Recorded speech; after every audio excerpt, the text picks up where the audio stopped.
The forest was alive with sound. Birds calling from the treetops, the rustle of wind through pine needles, and the crunch of boots against earth. Jason, a 28-year-old schoolteacher from Oregon, had taken this solo hike to clear his mind.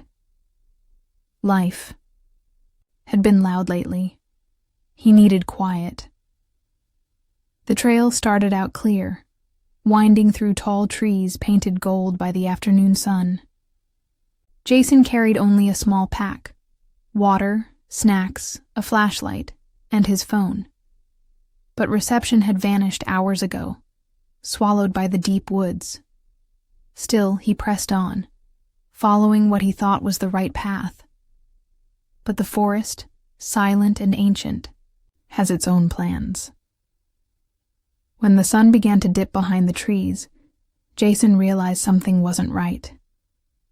The trail had faded. The markers were gone.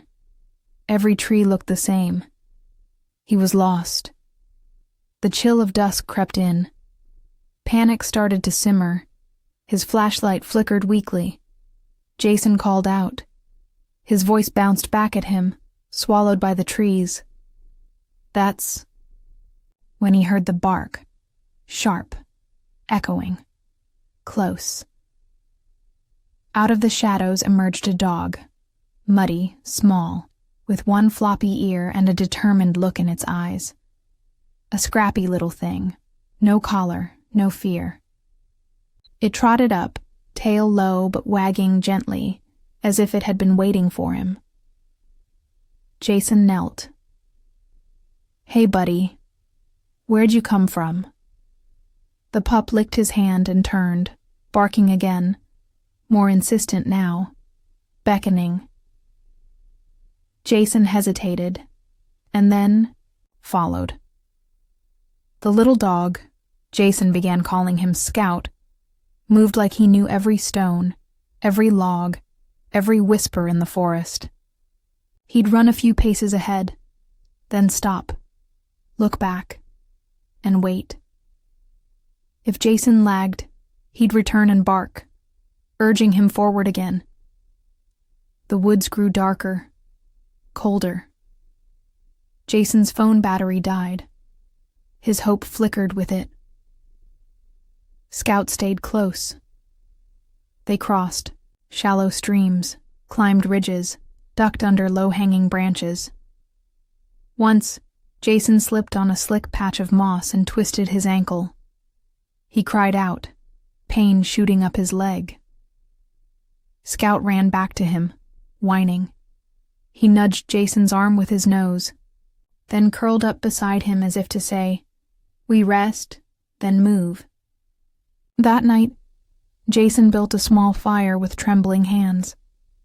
Scout lay beside him, offering warmth. Jason fed him the last of his trail mix. "You found me, huh?" he whispered.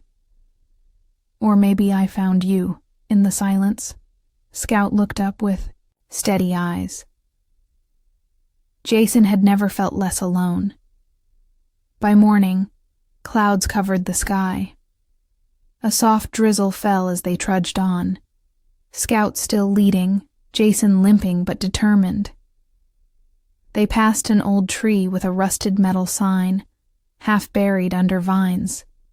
It read, "Forest Station, 3 miles." Hope surged in Jason's chest. They moved faster now, though Jason's ankles screamed with every step. Scout would bark encouragement and wait patiently whenever Jason needed to stop. Then came the river. It was wide, the current strong. A fallen log stretched across, slick with moss and rain. Jason hesitated. One wrong step. Scout padded across it without fear. On the other side, he barked, tail wagging like a cheerleader. Jason gulped. He stepped onto the log, breath held, arms stretched out. Step by step, halfway across, his foot slipped. He fell to his knees, legs dangling over the edge. The river roared below. "Jason!" he heard. Not Scout, but a voice. A man's voice. Rangers. Scout had led him close enough. Jason pulled himself up, crawled the rest of the way. Rangers rushed toward him.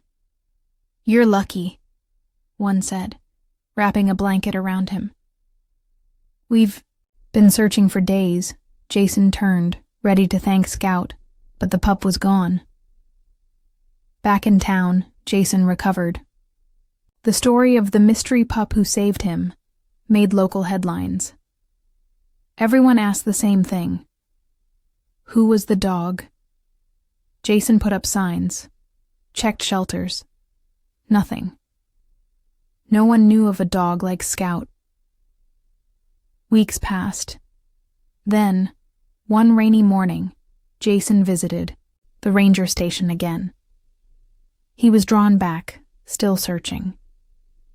Inside, on a dusty old bulletin board, he noticed something odd. A faded photo, nearly 10 years old. A small dog with one floppy ear.